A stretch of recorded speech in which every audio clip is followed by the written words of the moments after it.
Hello and welcome to the second episode of Music of the Armenian Liturgy. This week we'll be focusing on a very ancient hymn, E Vorbes. This hymn has been dedicated to the Feast of the Holy Cross, which was celebrated last week. Like in the last episode, I'll discuss some key historical aspects and give a quick musical analysis before showing you my performance of this stunning hymn. If you want to skip ahead to the hymn because you're only here for the music, go ahead and do that right now. Otherwise, let's get into it.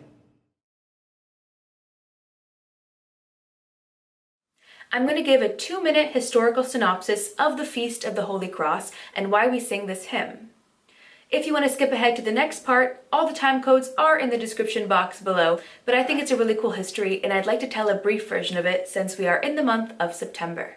So, Saint Cyril in Jerusalem in 348 AD wrote about how Saint Helena, a convert to Christianity and mother to the Emperor Constantine, went on a pilgrimage to the Holy Land in order to locate the places where the prominent events in the life of Christ occurred, and also to preserve his relics. One of her goals was to find the exact place of his execution and the cross on which she was hung. After the crucifixion, local faithfuls built an enclosure around Christ's place of execution and burial. In fact, the earliest Christian church on that site dates from before 66 AD, but the area was leveled by Roman Emperor Hadrian, who raised a temple for Aphrodite on top of the enclosure in 135 AD. The oral tradition about Christ's place of burial remained, however, and that is what led St. Helena and St. Macarius, who was the Bishop of Jerusalem, to that exact shrine, after demolishing the pagan temple. 3 crosses were also found at the site, and according to one tradition, the inscription Jesus Nazarenus Rex Judaeorum, Jesus of Nazareth, King of the Jews, was still attached to the true cross. In a more common tradition, however, the inscription was missing, so St. Macarius and St. Helena devised a plan in order to determine which was the true cross and which two belonged to the thieves that were crucified alongside Jesus. The 3 crosses were taken to a woman who was near death, and it's said that when she touched the true cross, she was healed. The date of discovery was May 3rd, 326 AD. St. Helena had a church built on the site of Jesus' execution, burial, and resurrection, known as the Church of the Holy Sepulchre. Her son Constantine dedicated this church on September 14th and 15th in 335 AD. The feast slowly spread from Jerusalem to other churches until by the year 720 the celebration was universal. Even today, the Stations of the Cross in Jerusalem end at this very spot. This hymn is found in the middle of the Mass when the priest takes the chalice and walks it around the altar as an offering, before we do the sign of peace and before we sing the hymn, Holy, Holy, Holy. This feast is not only about St. Helena finding the true cross, but also a celebration of how an instrument of torture transformed into an icon of veneration and salvation. That is why we sing this hymn for the Feast of the Holy Cross in the second week of September.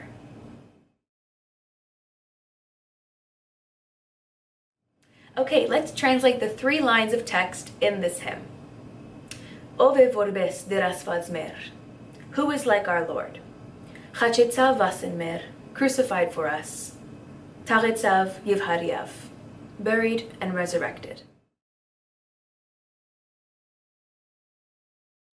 This hymn is very melismatic, meaning single syllables of text are sustained over a succession of several moving notes and melodic lines. Here's an example. We're going to just use the syllable ta and notice how many notes are moving underneath that text.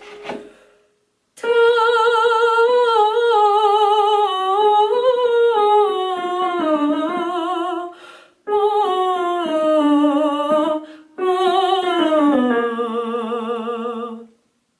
This style of singing and vocal composition is very typical of ancient cultures that would use melismatic techniques in order to induce a trance in the listener for religious worship.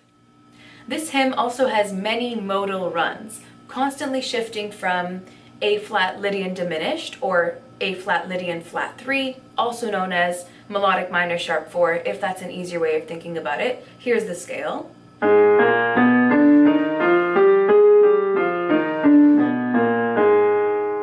Shifting to E-flat Ionian or E-flat major.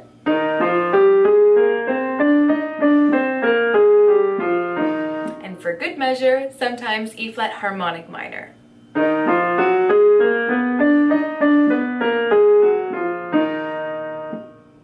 I'm going to play a couple of the runs and melodic contours that outline these modal shifts.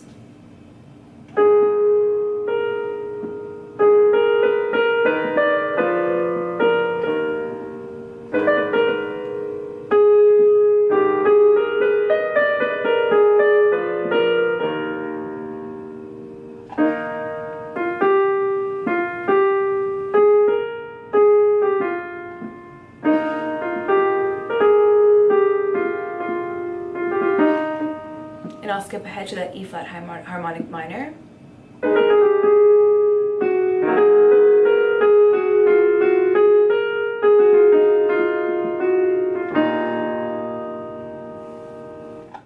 The key signature in the sheet music dictates that we're in E flat major. However, it often happens that with modal music, the key signatures are written in related or parallel keys and adjusted into a modal pattern by adding and removing accidentals. Compositionally, there is something interesting to note when we consider the text. The first modal shift that we experience happens on the words Vorbes derasvads mer, and like we said earlier, that means like our Lord. Here, the mode shifts from A flat Lydian diminished, which has a minor quality, to E flat Ionian, major, bright. This was clearly an intentional shift by the composer to illuminate feelings about the Lord. It's bright, glorious, reverential, like the Lord himself. He's telling a story through the modes. Pretty rad. Let's jump into the hymn.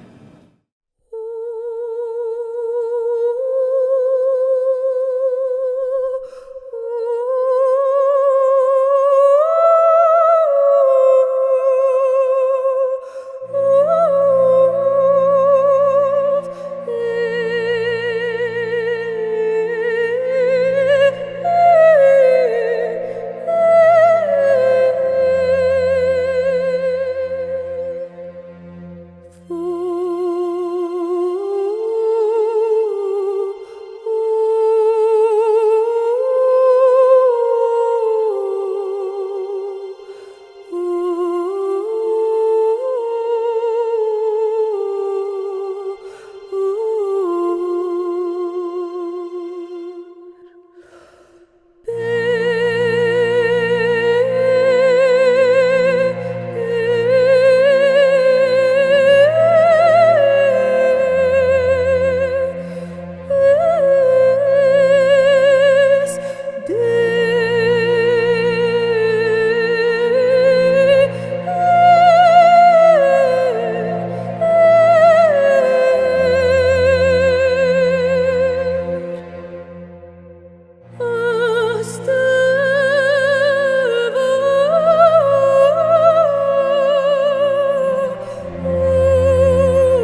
If you caught that I sang this hymn in a different key than what I analyzed earlier, it's just because I raised it a tone to suit my voice better, but good ear.